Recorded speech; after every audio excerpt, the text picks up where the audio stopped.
ఈరోజు మొన్నటి వరకు ఈ మోంతా సైక్లోను దానికి సంబంధించి అందరం కూడా ఆందోళనగా ఉన్నాం.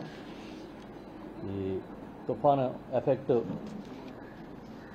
మనం ఊహించినంతగా నష్టపరచలేదనే ఒక ఊరట అందరికీ కలిగింది. అయితే ఈ సైక్లోన్ మాత్రం తీవ్రంగా రైతాంగాన్ని కుదిపేసింది, నష్టపరిచిందని చెప్పడంలో సందేహం ఏం లేదు. శాస్త్రజ్ఞుల అంచనా ప్రకారం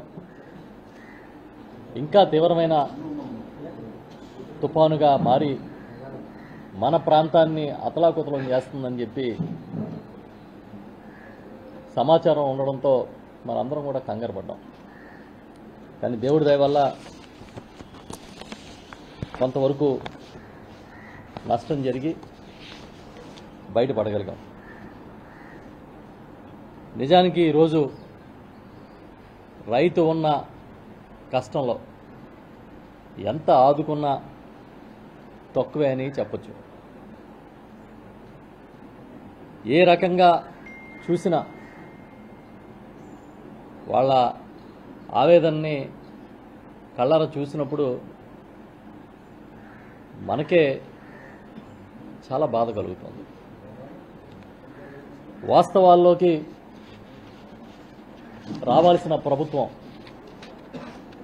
ఊహల్లో ప్రచారంలో తేలిపోవడం చాలా ఆశ్చర్యంగా ఉంది. మామూలుగా చంద్రబాబు నాయుడు గారికి ఎప్పుడు ఒక అలవాటు, విపరీతమైన ప్రచారం చేసుకుంటాడు. ఆ ప్రచారంలో ప్రజలు మనల్ని చూసి నవ్వుకుంటున్నారా, అసలు ఏ విధంగా రిసీవ్ చేసుకుంటున్నారని కూడా బహుశా పట్టించుకోడు అనుకుంటా. అందరికీ మనకి పండుగ అంటే సంక్రాంతి, క్రిస్మస్, రంజాను ఇవన్నీ మనకి పండగల్లా ఉంటాయి. కానీ సైక్లోన్లు వస్తే చంద్రబాబుకి పండగలా ఉంటుంది. ఎందుకంటే విపరీతమైన ప్రచారం చేసుకోవచ్చు, జాకీలేసి లేపే సొంత మీడియాలు ఉంటాయి. ఒకవేళ తప్పితే తగ్గితే నా వల్లే అని చెప్పొచ్చు. విపరీతమైన నష్టం జరిగితే నా అంత అద్భుతంగా పనిచేసినోడు ఎవడో లేడని చెప్పొచ్చు.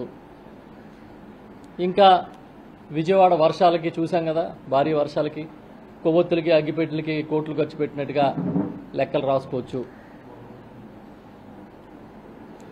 కాబట్టి ఆయనకి ఈ క్రైసిస్ అనేది ఒక పండగలా ఉంటుందేమో అని అనిపిస్తుంది. లేకపోతే అసలు వాస్తవాలు ఏంటి, ఆయన మాట్లాడే మాటలేంటి? చాలా చిత్రంగా రైతేమో కష్టాల్లో ఉంటే ఆయన తనకి మామూలుగా ఎల్లో మీడియా వేస్తున్న జాకీలు సరిపోక సొంతంగా ఆయనకి జాకీ వేసుకుంటున్నాడు. సంక్షోభాలని, తుఫాన్లని ఈయన ఎదుర్కొన్నట్టుగా అమెరికా ఎదుర్కోలేదంట. మీకు ఎవరికి నవ్వు అనిపించట్లేదా? నవ్వు రావట్లే? అసలు రైతులు కష్టాల్లో ఉంటే దీన్ని వదిలేసి అమెరికా నాకులాగా చేయలేదు, అసలే ట్రంప్ మంచోడు కదని వార్తలు చదువుతున్నాం. ఇలాంటివి విన్నాడు అనుకో, ఆయన దృష్టిలోకి వచ్చిందనుకో చాలా చిరాకుగా ఉంటుంది. అయితే మన వాళ్ళందరినీ మీ చంద్రబాబు దగ్గరికి వెళ్ళిపోమంటాడు, లేకపోతే మిమ్మల్ని ఒకసారి అక్కడ రమ్మంటాడు. ఏం మాట్లాడుతున్నారు? సీరియస్నెస్ లేదా మీకు? చాలా చిత్రంగా టెక్నాలజీ అనేదానికి తాను ఆద్యుడినని ఆయన నమ్ముతాడు, మనల్ని నమ్మమంటాడు. ఉపగ్రహ చిత్రాలు, శాటిలైట్ చిత్రాలతో, డ్రోన్లు సాయంతో, సీసీ ఫుటేజీతో లెక్కలేశారంట. మీరు శాటిలైట్లో పైనుంచి చూడండి, అంత పచ్చగా కనిపిస్తుంది. అసలు మీరు కిందకెళ్ళి భూమిలో దగ్గరుండి ఆ పంట చూస్తే కదా అసలు ఆ వరి నష్టపోయిందా, గింజగట్టిందా, పాలు పోసుకునే దశలో ఉందా, చేను పడిపోయి కుళ్ళిపోయిందా, రైతు పరిస్థితి ఏంటి అని అర్థమయ్యేది. ఇదేమీ లేదు.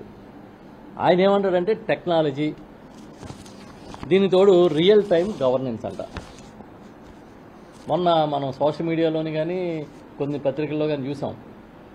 ఇస్రో సైంటిస్టులు కూర్చుంటారు కదా, ఎదురుగుండా ఒక 3-4 కంప్యూటర్లు పెట్టుకుని చాలా సీరియస్గా ఇలా ఇలా ఇలా కొట్టేస్తా ఉన్నారు, చూస్తున్నారు. ఆ ఫోటోలు చూస్తే ఇస్రో సైంటిస్టులు మాదిరిగా చంద్రబాబు నాయుడు గారు, వారి తనయుడు మంత్రివర్యులు లోకేష్ గారు రియల్ టైం గవర్నెన్స్ అంటారు.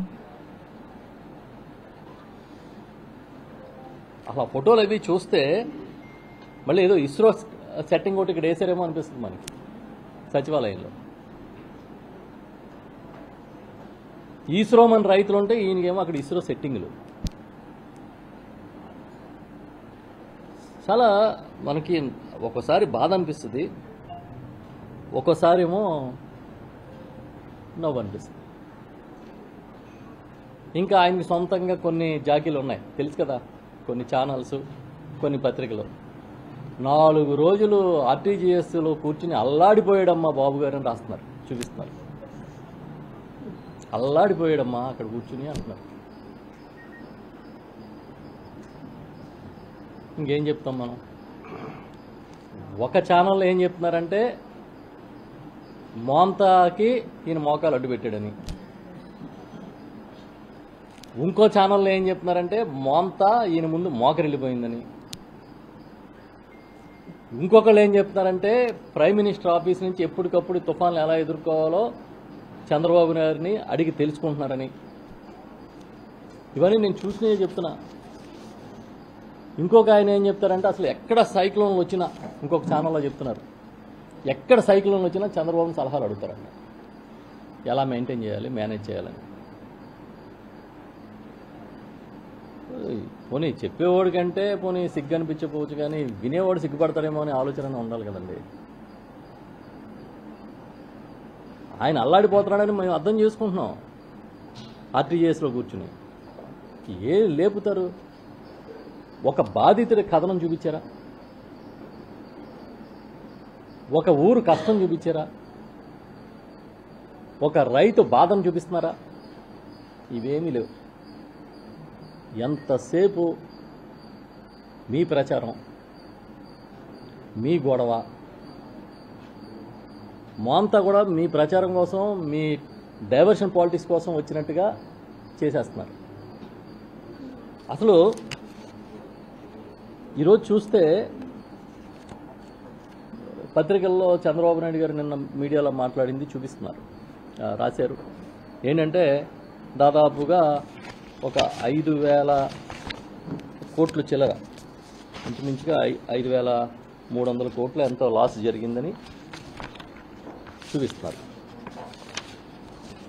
చెప్తాను కరెక్ట్ ఫిగర్. 5,265.51 కోట్లు నష్టాలు ప్రాథమికంగా అంచనా వేసినట్టుగా. అవి కూడా ఎలాగా ఉపగ్రహ చిత్రాలు, satellite channels, satellite pictures, CC ఫుటేజీలు, డ్రోన్స్ ద్వారా అంచనా వేసినట్టుగా.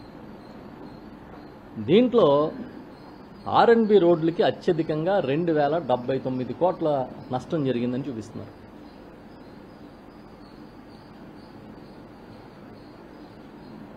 ఇంకా రైతుల దగ్గరికి వచ్చేటప్పటికి అంతా కలిపి నష్టం ఎంత జరిగిందంట? రైతులకి పంట నష్టం 829 కోట్లు. ఎక్కువ నష్టం ఎంత జరిగిందంట? 1,270 కోట్లు. కానీ పంచాయతీరాజ్కి జరిగిన నష్టం 8 కోట్లేనంట. అంటే గ్రామీణ రోడ్లు పోవలేదా? గ్రామాల్లో వ్యవస్థలు పోవలేదా? పంచాయతీరాజ్కి 8 కోట్ల నష్టం వచ్చిందా? గ్రామాల్లో రోడ్లు ఏం పోలే? డ్రైన్లు పోలేదా? ఇరిగేషన్ సంబంధించి నష్టాలు జరగలేదా? మరి పంచాయతీరాజ్లో జరిగిన నష్టాలు ఏమైనా శాటిలైట్ చూపించట్లేదా?